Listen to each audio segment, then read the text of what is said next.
বাসজনিতে ইনসিডেন্টটা কি ছিল?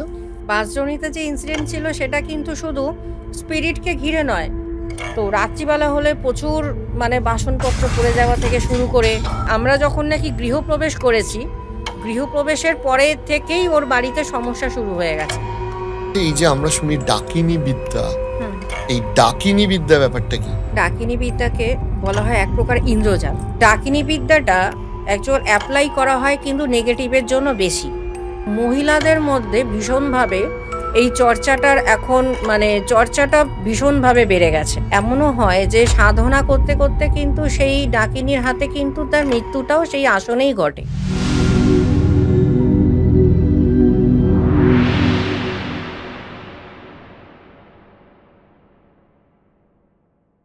এই কিছুদিন আগে আমি গেছিলাম বাঁশদ্রোণীতে। কলকাতা বাঁশদ্রোণীতে একটা ফ্ল্যাটে কাজ করতেই গেছিলাম স্পিরিট রিমুভের জন্য। মানে এই যে স্পিরিট রিমুভের যে ঘটনাগুলো, এগুলো আপনাদের কাছে ফোন আসে, তারপর আপনারা সেগুলো দেখতে চান। হ্যাঁ। বাসজনিতে ইনসিডেন্টটা কি ছিল? বাসজনিতে যে ইনসিডেন্ট ছিল সেটা কিন্তু শুধু স্পিরিটকে ঘিরে নয়। খুব কম বয়সের একটি মেয়ে, তার যেরকম সাধারণ বাড়িতে পরিবার থাকে সেরকম তার হাজব্যান্ড আছে, তার একটি ছোট মেয়ে আছে। তো ওর বাড়িতে যখন ও আমার কাছে এসেছিল দক্ষিণেশ্বরের চেম্বারে প্রথমে দেখাতে, কারণ অনেককে ওর বাড়িতে পুজো আশ্রা করিয়েছিল কিন্তু ঠিক করতে পারিনি ওর বাড়ি। বাড়ি না ফ্ল্যাট? ওই ফ্ল্যাট আর কি, ওই ওর নির্দিষ্ট যে ফ্ল্যাট। হ্যাঁ, যেই ঘরটায় থাকে 2 BHK ওর ফ্ল্যাট। তো অনেককে নিয়ে গেছিল, তারা কোনো রকম ঠিক করতে পারেনি। তো গত মাসে আমি ওর ফ্ল্যাটে গেছিলাম কাজ করতে। তো রাত্রিবেলা হলে প্রচুর বাসনপত্র পড়ে যাওয়া থেকে শুরু করে রীতিমতন বলছে কেউ লাফায়, বলছে পুরো ঘর জুড়ে লাফাতে থাকে, কখনো সোফায় কখনো ইয়েতে, বলে রীতিমতন আওয়াজ পাই। আমাকে বলছে মা আমি আওয়াজ পাই, বলছে আমার ঘুম হয় না, আমার মেয়ে যদি কখনো বাথরুমে যায় একা একা, বলছে মেয়ের ভয়তে আমিও ঘুমাই না, এখন জেগেই কাটাই। এইবার অফিসে যখন যাই তখন অফিসে স্বাভাবিকভাবে কাজ করতে পারি না, তখন ঘুম পায়, প্রচুর কাজ পেন্ডিং হয়ে যাচ্ছে, এর জন্য আমার কাজেরও প্রচুর সমস্যা আসছে আস্তে আস্তে। তো এইভাবে তো চলতে পারে না। অনেককে এনেছি আমার বাড়িতে, কেউ স্পিরিট রিমুভ করতে পারেনি। তো আচ্ছা তাহলে আমি যে রিমুভ করতে পারবো তার কি গ্যারান্টি আছে? আমি যে রিমুভ করতে পারবোই তার কি গ্যারান্টি আছে? বলছে না আমি তো আপনার অনেক পডকাস্ট দেখি বা আপনার সমস্ত পেজগুলো দেখি, আপনি তো তাদের কানেক্ট করেন, আপনি নিশ্চয়ই কিছু না কিছু একটা সলিউশন একটা বার করবেন। আচ্ছা ঠিক আছে তাহলে দেখা যাক, তোমার বাড়িতে যাব। তো আমি তো দেখো এমনি ফাঁকা দেখতে যেতে পারবো না, আমি যদি যাই আমি কাজ করতেই যাব, কাজ করতে করতে আমি যা কি সমস্যা হয়েছে না হয়েছে আমি দেখতে যাব। হ্যাঁ, একবারে কাজ করতে করতে দেখে নেব তারা স্পিরিট কেন এসছে, কি ব্যাপার, সেটা আমি তখন গিয়ে দেখব। কাজ করে এসছি যখন, স্পিরিট রিমুভ হয়ে গেছে, সেই ফ্ল্যাটের সমস্যা ছিল, ওই ফ্ল্যাট কেনার পর থেকেই ও সমস্যায় ভুগছে। মানে ওইখানে স্পিরিটটা থাকতো? হ্যাঁ, ওই ওই বলছে আমরা যখন নাকি গৃহপ্রবেশ করেছি, গৃহপ্রবেশের পরে থেকেই ওর বাড়িতে সমস্যা শুরু হয়ে গেছে ওই বাড়িতে। তো এটা তো মা ফ্ল্যাট কেনার থেকে হয়েছে, এবার স্বাভাবিক এখন যা ফ্ল্যাটের দাম, দুম করে আমি আরেকটা জায়গায় শিফটিং হয়ে যাব সেটাও সম্ভব না। ওর বাড়িতে যখন নাকি কাজ করে উঠেছি, ওঠার পর বাড়িতে আসলাম, আর স্পিরিট তোমার কিন্তু বাড়িতে নেই, তুমি যেই ভয় পাচ্ছ, তোমার বাড়িতে সমস্যাটা অন্য জায়গায়। বলছে এই রে আবার তাহলে কি সমস্যা, স্পিরিট নেই যখন তাহলে সমস্যাটা কেন? আজ তোমার বাড়ির সমস্যা, ওর বাড়িতে আমি যখন যাই দেখি এখনকার দিনে ফ্ল্যাটে তো যেখানে সেখানে ঠাকুরের ছোট ছোট মন্দির করে দিচ্ছে সবাই, বলছে এটা প্রমোটার এটা তৈরি করা, এবার এটাকে আমি ভেঙে যে অন্য জায়গায় করব তার আর কোনো অপশন নেই না। তো ওর বাড়িতে মা কালী এমন একটা জায়গায় বসিয়েছে, বায়ুকোণে মা কালী মুখ করে বসে আছে। হ্যাঁ, এইবার ওর নাকি আগের যে গুরু ছিল সে বলেছে যে ও কোনো ব্রাহ্মণ ডাকতে হবে না, আমি নিয়মাবলী পাঠিয়ে দিচ্ছি, তুই ওটা দেখে দেখে মাকে পুজো করে নিবি, তোর বাড়িতে মা প্রতিষ্ঠিত হয়ে যাবে। বলছে যে বাহ, তারপর বলছে আমি ওই নিয়মাবলী দেখে দেখে আমি মাকে প্রতিষ্ঠা করে নিয়েছি। তারপর থেকে দেখছি আরও সমস্যা বেড়ে গেছে। আজ তোমার বাড়িতে তো স্পিরিটের সমস্যা না, তোমার বাড়িতে এই যে তুমি পাকামি মেরে একা একা যে নিয়মাবলী পালন করে যে তুমি মা কালীকে যে প্রতিষ্ঠা করতে চেয়েছো, মা কালীর সাথে তো তার অনেক সহচরী থাকে, ডাকিনী থাকে, যক্ষিণী থাকে, আরো কত কিছু থাকে। তোমার বাড়িতে তো দেবতার বদলে উপদেবতা চলে এসছে, তো এই যে এবার যে উপদেবতারা তোমার বাড়িতে গন্ডগোলগুলো করছে, এটা তো স্পিরিটের সাথে তো কোনো লিঙ্ক নেই। তাহলে এবার তোমাকে যেটা করতে হবে, ভালো করে মা কালীকে ভালো কোনো ব্রাহ্মণকে দিয়ে এটা তুমি এটা স্থাপন করো, সঠিকভাবে সঠিকভাবে করো। বলছে না মা, আমি আর কোনো ব্রাহ্মণকে ডাকবো না, যা করার আপনি এসে করে দেবেন, ডাকিনী যক্ষিণী যা আছে আপনি ওগুলোকে রিমুভ করুন। তো এখনকার দিনে এই প্রোমোটার যে মানে ফ্ল্যাটগুলো বানাচ্ছে, ফ্ল্যাট কালচারে কিন্তু এখন সমস্যাগুলো অনেক বেশি বেড়ে গেছে স্পিরিটে। তাহলে এই সূত্র ধরেই আপনাকে জিজ্ঞাসা করবো, সেটা হচ্ছে এই যে আমরা শুনি ডাকিনী বিদ্যা, এই ডাকিনী বিদ্যা ব্যাপারটা কি? ডাকিনী বিদ্যাকে বলা হয় এক প্রকার ইন্দ্রজাল। কারণ আচ্ছা, এই বিদ্যাটা মানে অসম্ভবকে সম্ভব করা। যেমন মানুষের কোনো এনার্জি আর নেগেটিভ কোনো এনার্জি যদি বলা হয়, হিসাব মতো নেগেটিভ এনার্জির শক্তি অনেক বেশি থাকে। আমরা বলি যে পজিটিভ এনার্জির শক্তি অনেক বেশি, কিন্তু পজিটিভের থেকে নেগেটিভের শক্তি অনেক বেশি পজিটিভের থেকে। তো ডাকিনী বিদ্যাটা অ্যাকচুয়াল অ্যাপ্লাই করা হয় কিন্তু নেগেটিভের জন্য বেশি। কারণ এই ধরনের বিদ্যা যদি বলা হয় চর্চা করা বা সাধনা করা, এই ধরনের বিদ্যা চর্চা করতে গেলে বা সাধনা করতে গেলে যেটা লাগবে সেটা হচ্ছে তার মধ্যে প্রচুর মানে মানসিক শক্তি, মানে যেটাকে বলা হয় যে ভয় না পাওয়া, দুঃসাহসিকতা চাই এই বিদ্যাটাকে যদি চর্চা করতে হয়।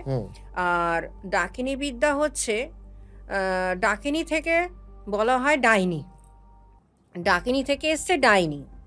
ডাকিনী কেন? ডাকিনী যদি বলা হয়, এই ডাকিনী বিদ্যা কিন্তু খুব বেশি চর্চা হয় পাহাড়ি উপত্যকাগুলোতে। যেমন বুদ্ধিস্টদের মধ্যে খুব চর্চা হয়, খ্রিস্টানদের মধ্যে খুব চর্চা হয়।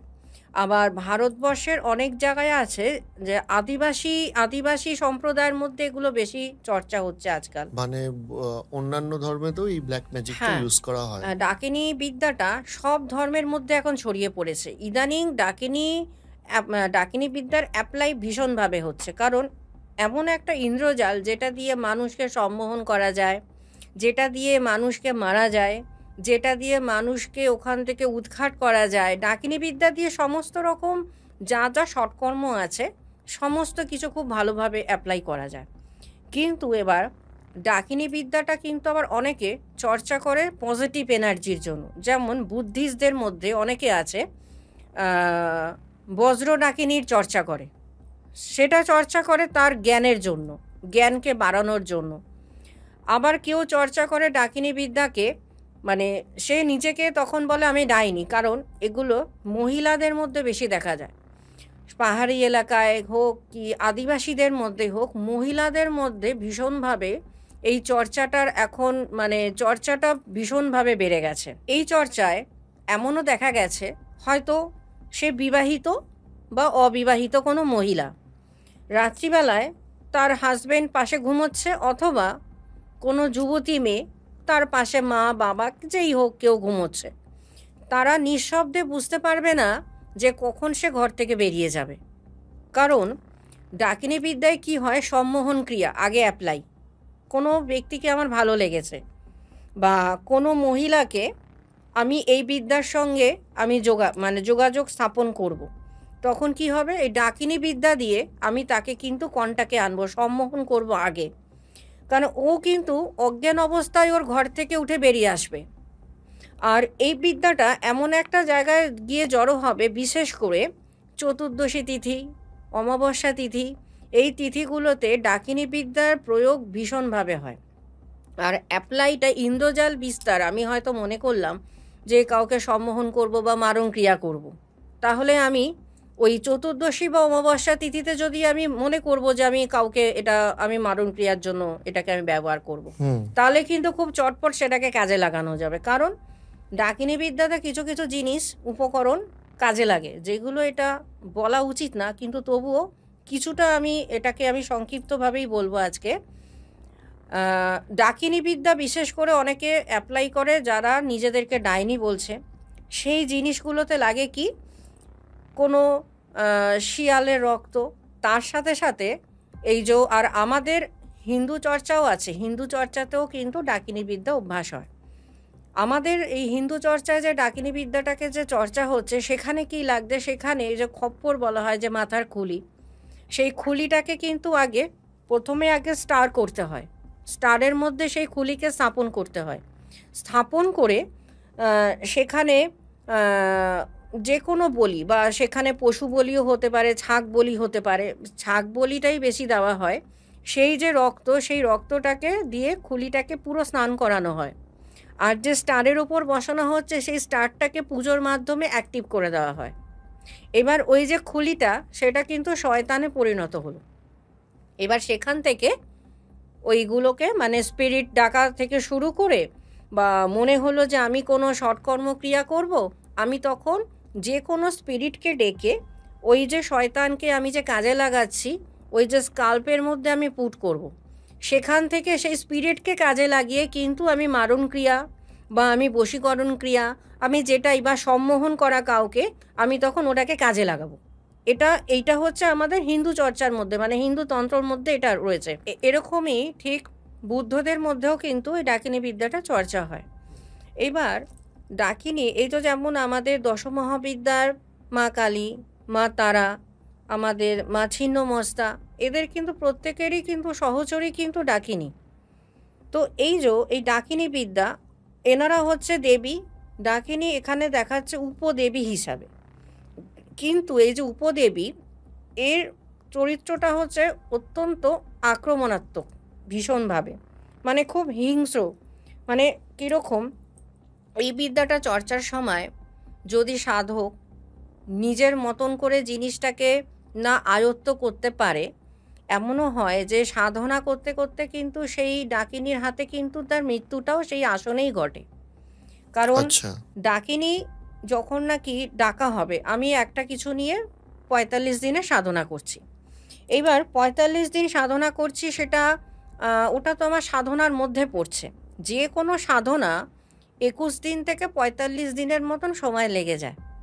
যদি ২১ দিনে আমার সাধনাটা কমপ্লিট না হলো, তাহলে কিন্তু সেই সাধনাটাকে ৪৫ দিনে আমাকে কন্টিনিউ চালিয়ে যেতে হবে। যদি কোনো কারণে হয়তো আমি ডাকিনী সাধনাই করতে বসেছি, কারণ এটা উপদেবী, এবার এই সাধনা যখন করছি চলাকালীন দেখা গেল ২১ দিনে আমার কাছে ডাকিনী, যে আমি যেই আমি যাকে সাধনা করছি, মানে যাকে আমি পাওয়ার চেষ্টা করছি এনার্জিটাকে, যদি সে আমার সঙ্গে এসে রপ্ত হয়ে গেল, তাহলে কিন্তু আমার কাজ খুব ইজি। যে কোনো কাজ, মানে ইন্দ্রজাল বিস্তারের জন্য যে কোনো বিদ্যায় আমি পারদর্শী তখন ডাকিনীর জন্য, কারণ সে আমাকে সহায়তা করবে।